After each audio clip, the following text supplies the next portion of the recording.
ini kita kembali bersama-sama merenungkan firman Tuhan yang terdapat dalam Matius pasal yang ke-10 ayat 16 sampai dengan ayat yang ke-33.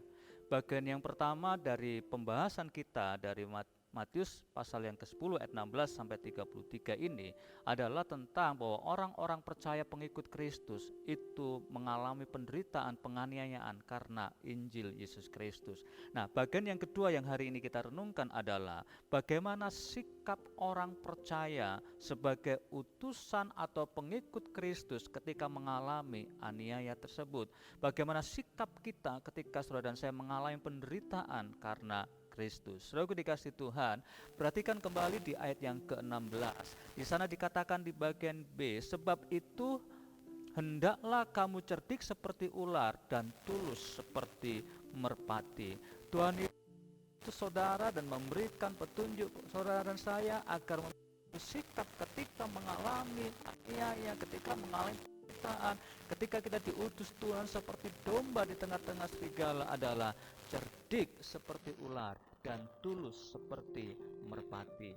Saudaraku dikasih Tuhan, cerdik adalah kecerdasan, kecerdikan bagaimana menyikapi segala sesuatu yang terjadi. Tetapi kecerdikan tanpa ketulusan itu hanya akan menyebabkan menghalalkan segala cara, dan itu akan membuat sesuatu yang tidak benar.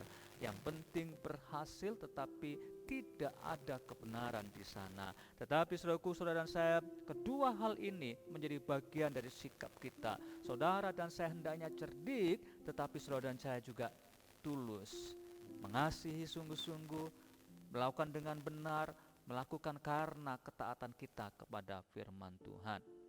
Kemudian saudaraku dikasih Tuhan, sikap yang kedua yang saudara dan saya miliki sebagai murid Kristus adalah, saudara bisa perhatikan di ayat yang ke-17, di sana dikatakan tetapi waspadalah terhadap semua orang. Dalam terjemahan sederhana dikatakan, hendaklah kamu berjaga-jaga, berjaga-jagalah terhadap semua orang. Saudaraku dikasih Tuhan, sikap yang kedua adalah setiap saudara dan saya memiliki sikap di mana kita senantiasa berjaga-jaga, senantiasa waspada. Dan memang kalau kita ingat apa yang Yesus katakan di dalam ketika di Taman Getsemani, dikatakan kepada murid-muridnya, berjaga-jagalah di dalam doa. Saudaraku, mungkin ada banyak hal ketika kita alami, tetapi sikap berjaga-jaga ini adalah mari kita memilikinya di dalam hidup kita secara khusus, secara rohani. Ada benteng perlindungan hidup kita di dalam doa. Apapun yang terjadi saudaraku, mari kita senantiasa menjadi orang Kristen yang dengar-dengaran akan tuntunan Tuhan dan selalu memiliki sikap ini, waspada dan selalu punya sikap berjaga-jaga. Jangan biarkan tipu daya si iblis menjatuhkan, menyerang kita. Nah, saudaraku dikasih Tuhan, kemudian di ayat yang ke-19 dikatakan, apabila mereka menyerahkan kamu, janganlah kamu khawatir akan bagaimana, akan apa yang harus kamu katakan. Kemudian di ayat yang ke-26 dikatakan juga, saudaraku, bahwa jadi janganlah kamu takut terhadap mereka. Hal yang ketiga, sikap kita sebagai orang yang percaya adalah apapun yang saudara dan saya hadapi, mari jangan biarkan kekhawatiran, ketakutan menyertai saudara dan saya. Tuhan ingatkan buat kita, kalau engkau mengalami itu semuanya, jangan kamu khawatir, jangan kamu takut terhadap mereka.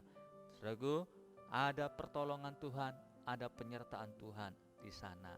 Nah, saudaraku dikasih Tuhan, itulah sebabnya kita akan lanjutkan nanti di bagian yang ketiga, bagaimana dan apa yang Tuhan janjikan buat saudara dan saya. Tetapi hari ini, biarlah saudara dan saya memiliki sikap sebagai orang percaya adalah tetap memiliki kecerdikan dan ketulusan. Yang kedua, senantiasa berjaga-jaga dan waspada. Dan yang ketiga, jangan pernah saudara khawatir dan takut dalam hidup saudara dan saya.